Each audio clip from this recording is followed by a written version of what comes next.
एक भयंकर मर्डर, 6 फूट खोल खड्ड्यामध्ये बॉडी, 3 राज्यांच्या पोलिसांचा तपास आणि एक धक्कादायक घटना.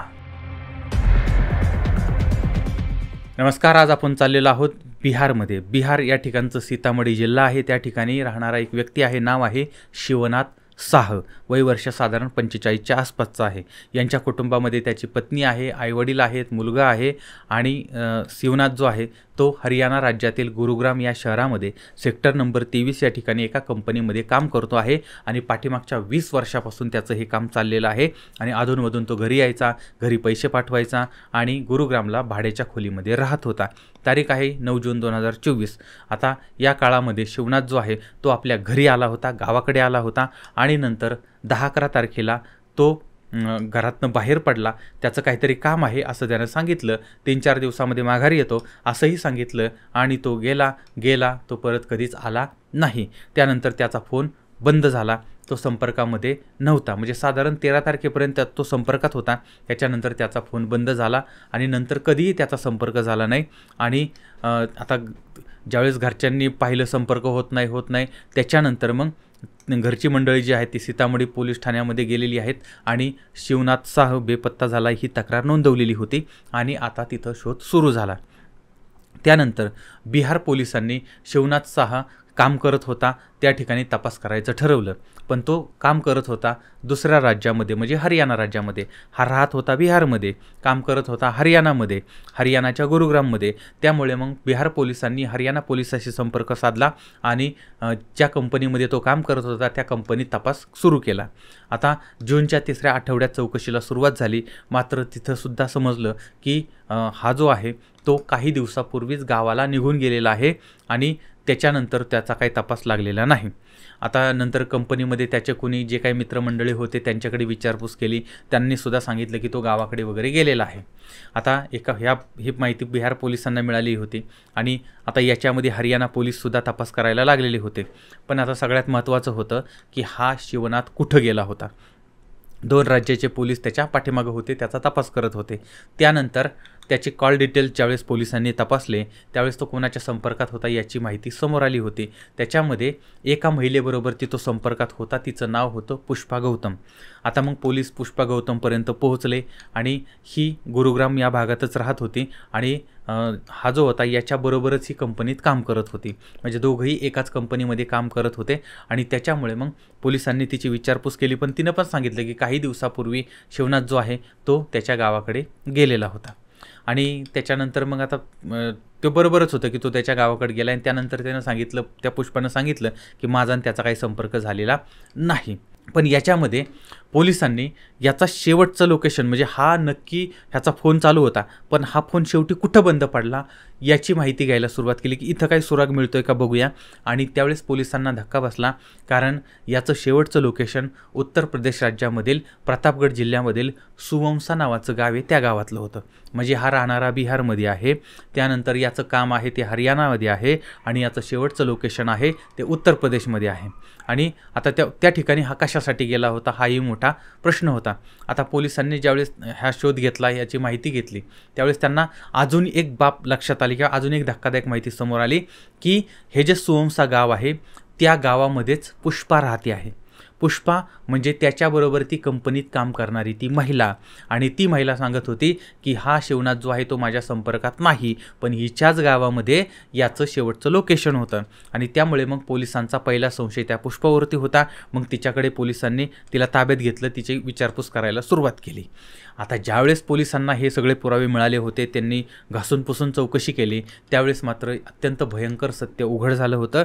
आणि ते म्हणजे शिवनाथ आता जिवंत नव्हता आणि त्याची अत्यंत निर्दयी पद्धतीनं भयंकर अशी हत्या करण्यात आलेली होती. आणि आता हे सगळं काय नक्की प्रकरण होतं बघा. तर शिवनाथ साह हा नोकरी करत होता आणि त्याच काळामध्ये नोकरी करता त्याची भेट काही महिन्यापूर्वी पुष्पाबरोबर झालेली होती आणि यानंच त्या पुष्पाला नोकरीला लावलेलं होतं. आता पुष्पाचं पण ऑलरेडी लग्न झालेलं होतं. तिच्या नवऱ्याचं नाव आहे विनोद गौतम आणि हा भाजी विकण्याचं काम करत होता, भाजीचा व्यवसाय होता. आता इकडं पुष्पा आणि शिवनाथ हे दोघंही एकाच कंपनीत कामाला होते. दोघांची चांगली मैत्री झालेली होती आणि कंपनी सुटल्यानंतर दोघंही एकमेकांना भेटायचे, एकमेकांना मदत करायचे आणि हळूहळू हळूहळू दोघंही एकमेकांच्या प्रेमामध्ये पडले. आता वास्तविक पाहता अशा गोष्टींना प्रेम म्हणणं हे खरं तर किळसवाणं आहे, पण दुसरे शब्द जर वापरले तर तुम्हीच म्हणताल की हे काय अश्लीलपणे बोलायला लागला, त्याच्यामुळे आपण प्रेम असा शब्द वापरतो. तर यांच्या अशा पद्धतीने यांच्यामध्ये हे चाळे सुरू झाले. फोनवरती बोलणं, तासनतास बोलत राहणं, भेटणं, खुल्लम-खुल्ल्या पद्धतीनं सगळं सुरू झालं होतं. साधारणपणे 6 महिने हा सगळा खेळ सुरू होता आणि पुढं हे सगळं जे प्रकरण आहे ते प्रकरण पुष्पाच्या नवऱ्याला कळलेलं होतं आणि नवऱ्याला कळल्यानंतर मग नवऱ्यानं हिची पाठ चांगली तिंबवलेली होती, भांडणं झालेली होती आणि त्याच्यामुळे मग त्या पुष्पाच्याही लक्षात आलं की आपण करतोय ते चुकीचं आहे, योग्य नाही. आणि त्यानंतर मग तिनं तिच्या प्रियकराला सांगितलं की बाबा तुझ्या मार्गानं तू जा, माझ्या मार्गानं मी जाते आणि आपण एकमेकांच्या मार्गात यायला नको, आत्ता जे झालं ते झालं. पण हे काय शिवनाथ ऐकायला तयार नव्हता. आता ह्या पुष्पाला कळत होतं की आपण जर असं वागायला लागलो तर मग आपला संसार उद्ध्वस्त होईल आणि आपलं म्हणजे भविष्यच पूर्ण अंधारमय होईल. पण शिवनाथ मात्र तिच्या प्रेमात वेडा झाला होता, तो तिचं ऐकत नव्हता आणि तो तिला म्हणजे ती त्याला भेटायचं टाळत होती, हा तिला भेटायचा प्रयत्न करत होता. हिनं त्याला समजावलं, तो काय ऐकत नव्हता, तो तिच्या मागं लागलेला होता. तू माझ्या दिलाची राजेन, तूच माझी वगैरे वगैरे असं पद्धतीनं तूच मला पाहिजे न हे ते त्याचं चाललेलं होतं. आता याच्यामुळे आता इतका त्रास देत होता की ही वैतागली होती. त्यानंतर मग आता हिनं हे सगळं त्या नवऱ्याला सांगितलं की बघ हा बाबा माझ्या असा मागं लागलाय आणि मला असं त्रास देतोय. आता त्या नवऱ्यानं मग ह्यांनी समजावून सांगितलं पण तो काय ऐकेना.